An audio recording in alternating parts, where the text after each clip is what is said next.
Buenos días. Mi proyecto de política pública es la cultura del cuidado del agua.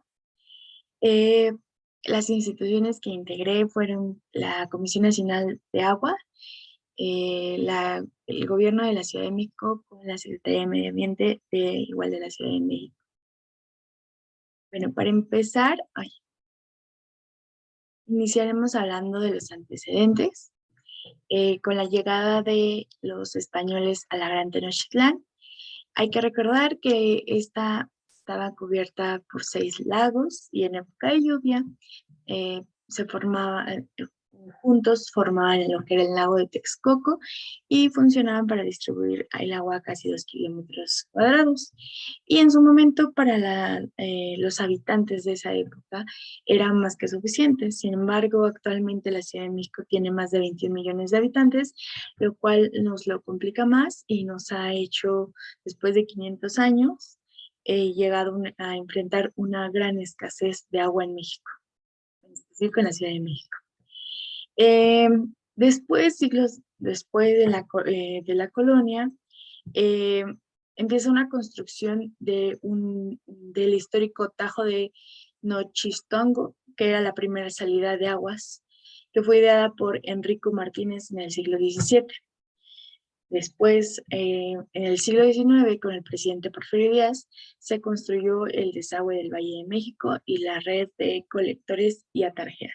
En la imagen que podemos ver está el Tajo de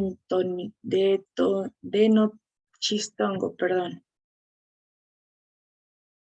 Después empieza a haber falta de agua en 1951 y fue que se inaugura el sistema Lerma, que fue la primera obra en importar el líquido de cuencas a la Ciudad de México. En 1974 se empezó a explorar mantos acuíferos del Valle de México y de Toluca. Y para 1982 se inició la operación del sistema Cutzamala, uno de los más grandes del mundo y de los más importantes bueno, el más importante de la Ciudad de México. Eh, para solucionar el problema, porque después vienen las inundaciones y el hundimiento que ya lleva mucho tiempo en la ciudad, ya nos han comentado que cada año se hunde 50 centímetros y llega a la construcción del drenaje profundo en 1975. Y con ello las aguas negras y pluviales conducidas por el sistema descargaban en el río Tula en Hidalgo y por su tal abundancia se dieron origen al Sistema Nacional de Riego 3, conocido como el Valle del Mezquital, que es la imagen que podemos observar del lado derecho. Bueno, todas estas grandes obras constituyen un modelo inédito de conseguir la naturaleza y relacionarse con el medio ambiente. Y si bien todas estas construcciones y infraestructuras hidráulicas que empezaron en el Porfiriato y permitieron el desarrollo y el crecimiento de la ciudad hoy y impulsó a la gran metrópoli, hoy tenemos consecuencias no deseadas, que pues es la carencia de agua y pues lo que comentábamos del hundimiento de la Ciudad de México. Yo creo que, y lo mencioné en los antecedentes, ya no hay que pensar en construcciones, sino en un cambio de paradigma y ensayar otro tipo de posibilidades, y es lo que esta política pública pretende. Ya no pensar en construcciones, sino dentro de la sociedad, hacer un cambio. En el lado derecho podemos ver unas imágenes de las primeras inundaciones que hubo aquí en México y también de cómo se está hundiendo cada año la ciudad. Bueno, para la justificación del problema, pues hay que tomar en cuenta que en México, si bien la presión hídrica es del 17 puntos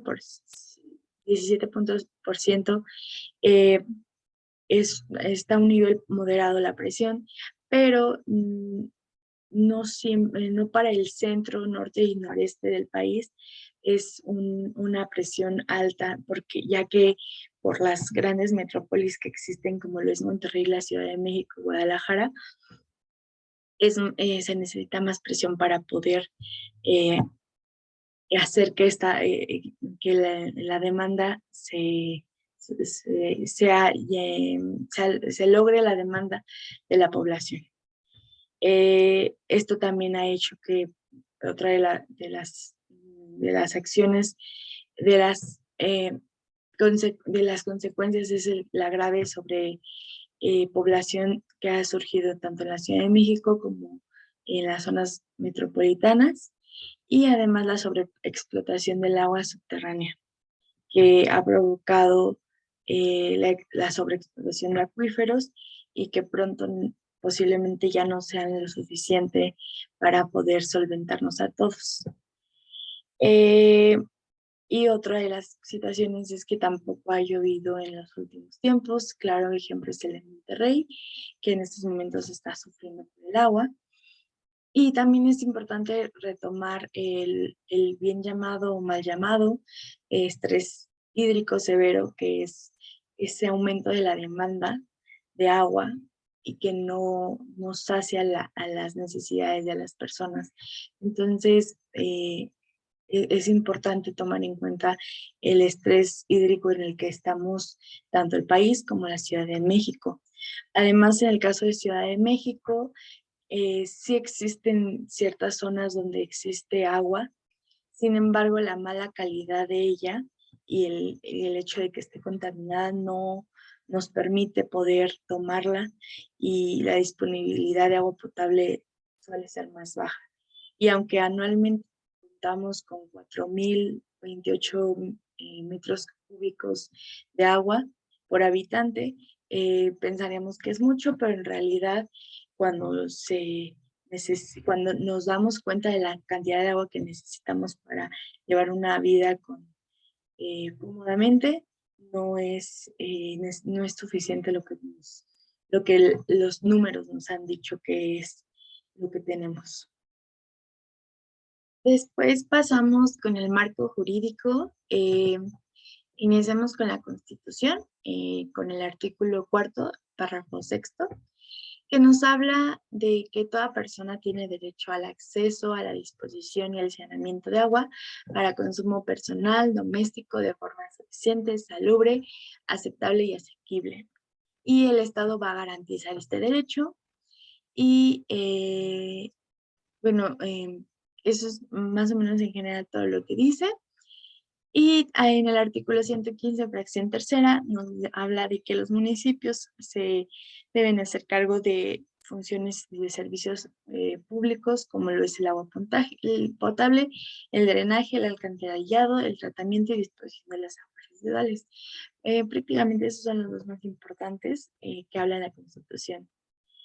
Después nos encontramos con las leyes y empezamos con la Ley de Aguas Nacionales, que nos habla, pues, en general las atribuciones de Conagua, entre ellas, pues, fomentar y apoyar los servicios públicos, urbanos y rurales de agua potable.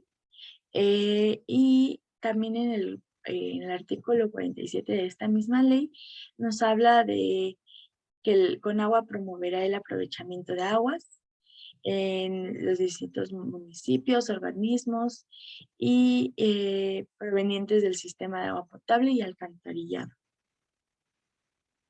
Después nos encontramos con la Ley de Agua y Sustentabilidad Hídrica de la Ciudad de México y nos vamos más hacia lo estatal. Nos habla igual que en la Constitución, que tenemos derecho al acceso, a la protección y el saneamiento de agua para consumo doméstico en forma suficiente y saludable. Pero ya más específicamente en la Ciudad de México, y también nos dice que en dado caso de que el Estado no pueda proveerte de agua, él tiene que, o sea, bueno, si no existe la posibilidad de que llegue el agua a tu casa, el gobierno pues, te tiene que apoyar, por decir, con las pipas y todo eso, ¿no? Eso es en general lo que habla en estas leyes o lo que puedo rescatar en general de esta ley, al igual que en el artículo 33 de esta misma ley, habla de programas de educación formal y no formal que desarrollan en los centros e instituciones educativas para hacer acciones para el mejoramiento del el uso de recursos hídricos. Después nos encontramos pues, con el reglamento de leyes de la Ley de Aguas Nacionales, que igual nos habla prácticamente casi de lo mismo, de lo que tenemos derecho y de lo que tiene que hacer con agua, sus atribuciones para el cumplimiento de este derecho vital que es el derecho a tener el consumo de agua. Después nos encontramos con los tratados internacionales y, bueno, el objetivo, bueno, los tratados internacionales, y entre ellos está la Agenda 2030, que son los 17 Objetivos de Desarrollo Sostenible, que son estos objetivos que se plantean para lograrse antes del 2030, son un antecedente de lo que eran los objetivos del milenio. En general, todos los objetivos van muy encaminados al medio ambiente y pues obviamente para este tema hay un objetivo que es el de agua limpia y saneamiento. En general, este objetivo lo que plantea es que en cualquier parte del mundo tengamos acceso al agua limpia y sana, ya que en ocasiones sí se tiene el agua, pero no es para uso humano, ya que pueden contener otro tipo de elementos que pueden atentar contra la vida de los seres humanos. Después está la definición del problema. En el caso de la Ciudad de México, pues ya lo mencionábamos, hay una falta de agua, de lluvia, perdón, y por lo tanto hay escasez. Y la poca agua que llega es de mala calidad, el acceso es inequitativo, la construcción de infraestructuras de área y de conservación están en mal estado y hay una mala gestión de estos recursos. Además de que la extracción de agua de pozos eh, no es apta para el consumo humano, ya que en ocasiones tiene metales como el arsénico, el boro, el fierro, el magnesio, el plomo y otro tipo de fármacos que son contaminantes que avientan la gente o empresas o fábricas a los ríos, lo cual hace que el agua ya no pueda ser de uso potable, ¿no? En la Ciudad de México, 32.100 litros de agua potable. Bueno, el sistema de aguas de la Ciudad de México envía 32.100 litros de agua potable cada segundo, de los cuales el sistema Cutzamala provee del Valle de México el 32% y el otro 68% se obtienen de vías subterráneas y pozos, que aunque se podría pensar que tenemos bastante, en realidad para la cantidad de personas que somos es muy poco. Además de que al extraer más agua de pozos subterráneos, ponemos en riesgo que nos sigamos hundiendo como ciudad. Después, pues nos encontramos, a ver, un segundo. ¿Sí? Nos encontramos con el árbol de problemas. Ay, con el árbol de problemas, iniciaré de la parte de abajo para arriba. Eh, la infraestructura es deficiente, por lo cual proyecta, perdón, una disculpa. La infraestructura es deficiente, por lo cual hace que existan fugas y, bueno, el cambio climático provoca falta de lluvia, la falta de control de la natalidad provoca una sobrepoblación, la falta de control de desechos provoca una contaminación en el agua y la falta de cultura del cuidado del agua provoca un desperdicio de agua. Todas estas llevan a la escasez del agua en la Ciudad de México. Además, el deterioro de estructuras que no soportan humedades provocan socavones y la pérdida de biodiversidad propicia la pérdida de hábitats, la sobreexplotación del agua provoca hundimientos y, como ya lo mencionábamos, también socavones, y la contaminación del agua provoca enfermedades con agua contaminada, por agua contaminada, y este desperdicio de agua provoca falta de limpieza y salud, y esto nos lleva a un mayor riesgo de insalubridad, y como problema máximo está la desaparición de mantos acuíferos, ya que todas estas nos llevan como a ese mismo punto. La escasez de agua solamente es un paso a lo que puede llegar a pasar, y si desaparecen los mantos acuíferos, desaparece totalmente que podemos consumir. Y después nos encontramos con el árbol de soluciones. Eh, la solución más viable es el control de la escasez de la Ciudad de México, ¿no? De agua.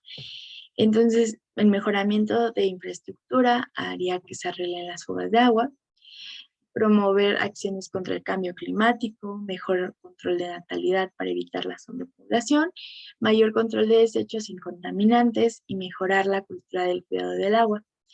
Esto a su vez sería el mejoramiento de saneamiento de agua potable, el evitar el consumo de agua contaminante, porque en ocasiones la gente, con tal de tomar un traguito de agua, puede tomarla de cualquier lado y que no sabes de dónde sale, ¿no? Y qué contaminantes puede llevar.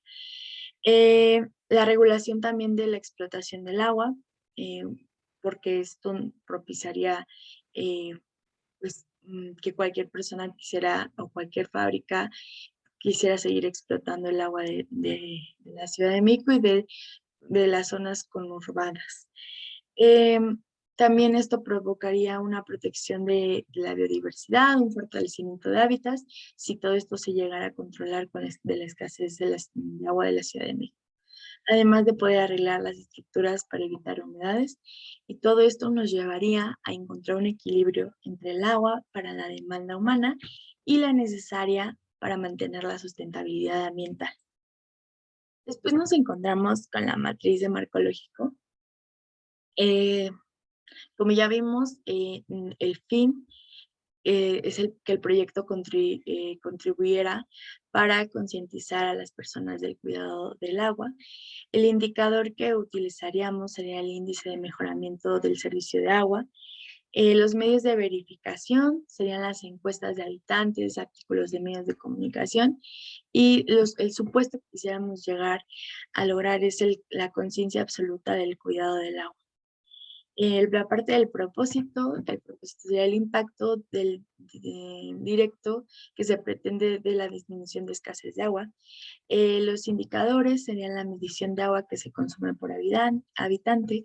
Los medios de verificación son datos oficiales sobre un mejor uso de agua, y los recibos de agua, que ahí nos daremos cuenta si está funcionando esto, ¿no? Además, un supuesto sería el fin de la escasez del agua en la Ciudad de México. Dentro del proyecto se contará con la capacitación de servidores públicos para la campaña. Es por eso que se necesita como indicador para esto un número de personas capacitadas, el número de personas capacitadas, datos de la cantidad de servidores públicos dentro del proyecto que se capacitaron, además de servidores bueno, y como el supuesto sería el que se tengan servidores capacitados para lograr el principal objetivo, que es terminar con la escasez de agua, ¿no? Después nos encontramos con las actividades, que es la promoción de la participación de la sociedad dentro de sus comunidades en alianza con el gobierno. Los indicadores serían el número de personas interesadas en recibir la información, encuestas de satisfacción por parte de los ciudadanos, y la suposición sería contar con una sociedad organizada para una mejor cultura del cuidado del agua. Después, un segundo. Ok, después nos encontramos con el mapeo de actores, el cual pues, los actores directos son los habitantes de la Ciudad de México y ya me especifico las familias que sufren el desabasto de agua, ¿no? Los indirectos serían funcionarios públicos de la Ciudad de México, la jefa de gobierno, diputados locales, organizaciones civiles de la sociedad civil, perdón, organizaciones de la sociedad civil. Neutrales o excluidos serían como las habitantes del Valle de México, que quizás no están dentro de la Ciudad de México, pero están como a las orillas. Además de como los perjudicados, pues, sería la población que no cree en el cambio climático y piensa que todas estas acciones no sirven de nada. Y quizás posiblemente podría también ser dentro de la corrupción burocrática que a veces no permite que por decir, la capacitación se logre. Eh, y bueno, creo que esto sería por parte de del mapeo de actores. El grupo de involucrados. Los grupos serían la Secretaría de Medio Ambiente de la Ciudad de México, el Gobierno de la Ciudad de México y la Comisión Nacional de Agua. Los intereses de la Secretaría de Medio Ambiente es mejorar las condiciones de agua potable y los problemas percibidos pues, es la contaminación del agua. Los recursos y mandatos pues, es incentivar una campaña de concientización de la contaminación del agua para los habitantes. Y bueno, por parte de los intereses del gobierno es promover la cultura del cuidado del agua, ya que pues esto propicia el problema de la escasez de agua. Y bueno, junto con la Secretaría de Medio Ambiente se promueve la cultura del cuidado del agua. Y bueno, ya por parte de la Comisión Nacional de Agua, es mejorar la gestión hidráulica, que es una de sus funciones de la comisión. Y como problema sería la mala distribución del agua y bueno, la falta de lluvia, pero eso no es tanto problema, o sea, es un problema, pero no es como que de cierta forma la comisión lo pueda apoyar, pero igual con la situación de la contaminación, ayudaríamos al medio ambiente y por lo tanto al cambio climático. Y como recurso y mandato sería apoyar el financiamiento del proyecto para colaborar en conjunto las tres instancias que se mencionan.